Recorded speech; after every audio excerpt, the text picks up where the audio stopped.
It's like Continue. explaining I know. Noah's Ark to somebody. You have to go beyond logic. There's a logic that Oh, I has to agree. supersede. It has. I agree with you. Just one point. That part I agree with you, Judy. I do agree that if you believe in the doctrine of the Trinity, the Orthodox lowercase o doctrine of Trinity, you have to abandon logic.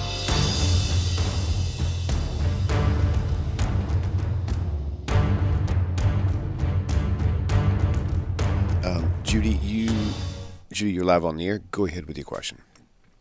Oh, that was quick. Good morning. Had to do some juggling. Yes, good morning. How are you? Yeah. Good. Well, I really, as usual, I have at least 50 questions, but I'll start out with the most important question I can think of. And forgive me if this was already covered, but you were just speaking about God as being one. So this is like true or false. Did not God emphasize him being as one? And then the issue became that there were idols. And the Jewish people, and again, I'm not isolating Jewish people, but they had their idols and other gods. So, there can be no other God. God is one. However, Christians understand, and there seems to be a misunderstanding that we, of course, say God is one, but Jesus is, in a sense, like a microcosm of God. God is perfectly capable of manifesting himself as a human being and still being one. Now, I also want to address... You can address that, but let me ask you a question, Judy, just to understand your view, because I'm not quite sure. You will ask that question. Just for a moment, I want to understand this. Do you believe that, I know you believe in God the Father. Do you believe that God the Father is the Son? Is God the Father begotten? Is God the Father the Logos? Or do these characteristics belong to Jesus alone? What do you believe about that? No, I believe that as one person, like we are body, soul, and spirit, God can be three-dimensional. So the Father is the Father of Jesus, meaning that he was manifest and God was able to, as the Father of us and him, what does that mean to you? Manifested. I'm not, Judy, I just ask you, please keep her on. First of all, you're very sweet for putting up with me. I'm very grateful to you. You're a very sweet woman. I just want to understand this. If God if the Father is God and Jesus, the Son, is God, what does the word Father and Son then mean? What does that designation even mean? Could you give some meaning to it? I mean, the Father is not the Son, right? Jesus alone is the Son. The Father is not the Son. So what does that mean then? I mean, if they're all one, why isn't the Father the Son? Yeah, I've asked that question myself because I question that, like, really, is Jesus like God's only Son? But he's the only Son on earth.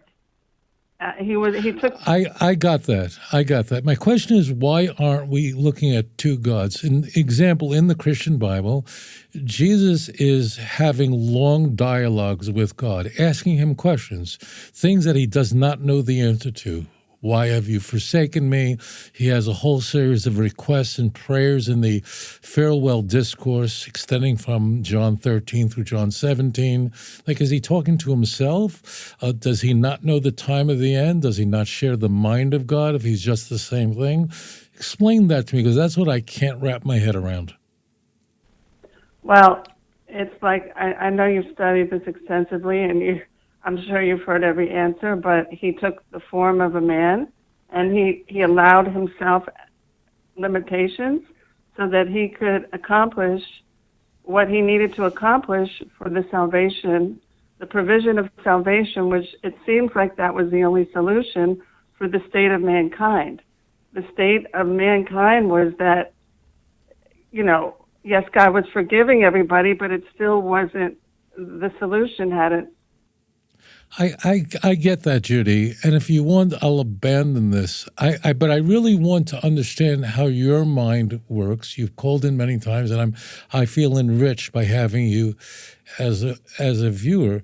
When Jesus asked God in the Passion, take this cup, not as my will, but of your will. That means they have different wills, and Jesus is requesting the Father. That means Jesus is not God, and he's asking God of something. Jesus actually says in John 5 that I can do nothing of my own will, but only the one who sent me. It's very clear that it's not like God just manifested in the flesh, because Jesus really doesn't know the answer of why have you forsaken me, and his will is different, his mind is different. Jesus doesn't know the time of the end, Mark 13:32. And that's why I implore you to help me. I understand the Christologies. I implore you to explain to me how the doctrine of the Trinity is not idolatry if you state that Jesus was God and his humanity did not diminish from his divinity. I would say that just for the period of time that he was on earth, he was one with the Father, but yet he had the limitations of being a human being. Did those limitations interfere with his divinity?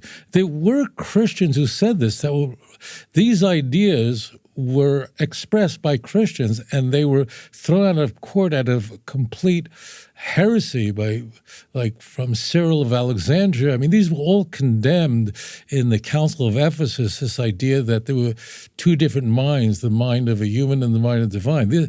What you're expressing, first you expressed a modalism, a Sabellianism, which is complete heresy both in Catholic and Protestant theology, and that there are two separate minds is also a complete heresy in Trinitarian theology.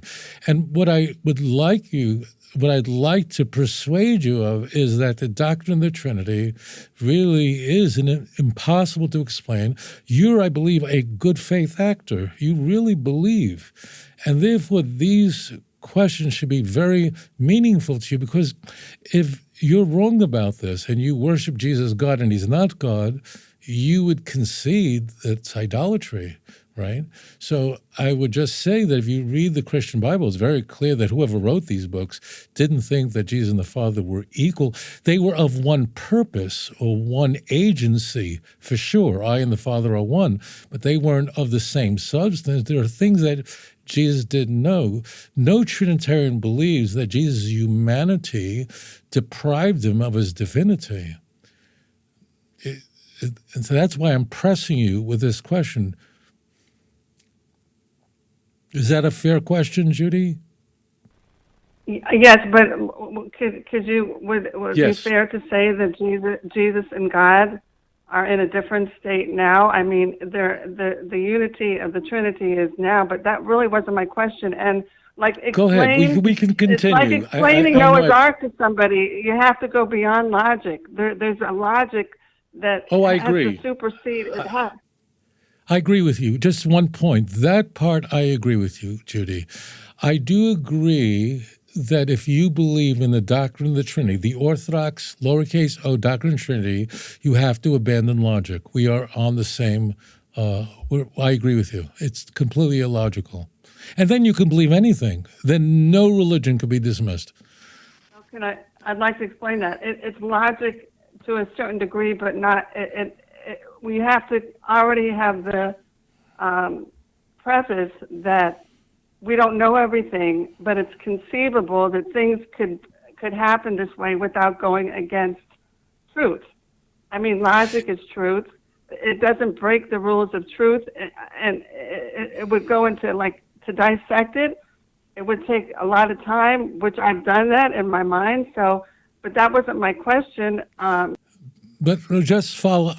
You're here the whole show if you like. I want to ask you this, because I really want to plot this through with you. Do you believe, based on the Hebrew Bible, that it is vital to God that mankind, we are commanded to worship God in truth, that God wants us to understand his nature so that we can worship it properly, and improper worship is a very grave sin.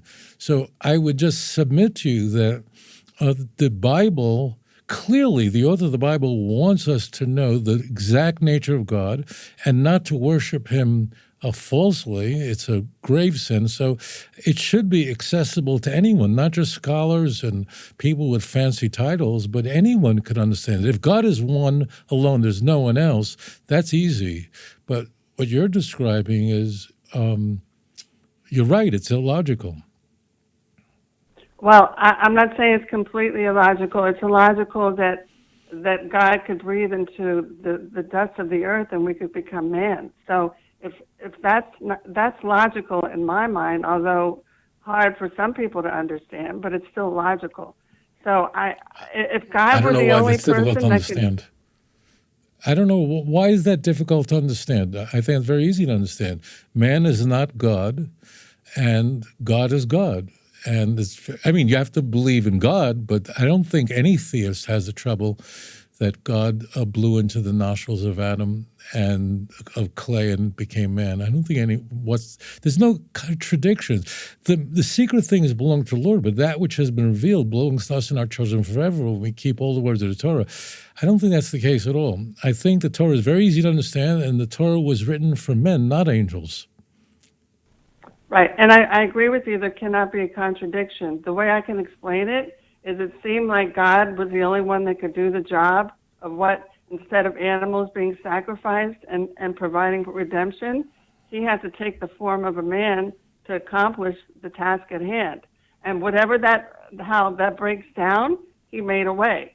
Now, that's the part that you don't agree on. I believe he made a way, and it may not appear logical, but in some ways, I have to say there's some blind spots. So, look, I want to just say that the Daniel thing is what I wanted to bring up, and how we're getting to the time of tribulation, maybe, a rapture pre or after. But the Jewish, from what I understand, I don't know if this is taught in your, in the synagogues, that the Jewish people, the age when Jacob married Rachel was 84 years old, and it's going to be 84. They're going to be 84 in 2032 since 1948. Anyway, so there's 7 years between now and then, and there is a time of Jacob's trouble. So I just want to get everything straight and make sure that if there's a way of escape, we're all addressing it. I know you might think this is crazy talk, but there is a breakdown of that too.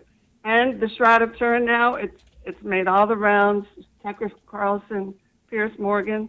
There's a lot more evidence, and I only bring that up because you said that's the best evidence. I don't think it's necessarily the best evidence, but it's worth mentioning that it's gaining more credibility. And anyway, I just say all these thoughts, it may seem mishmash, but it's just something to think about. I believe you may think I have blind spots. We all have blind spots. I will say that I was convinced that the Shroud of Turin was a 14th century forgery, as scientists have discovered. And it didn't appear before the 14th century, and it's been dated very clearly as a fake relic.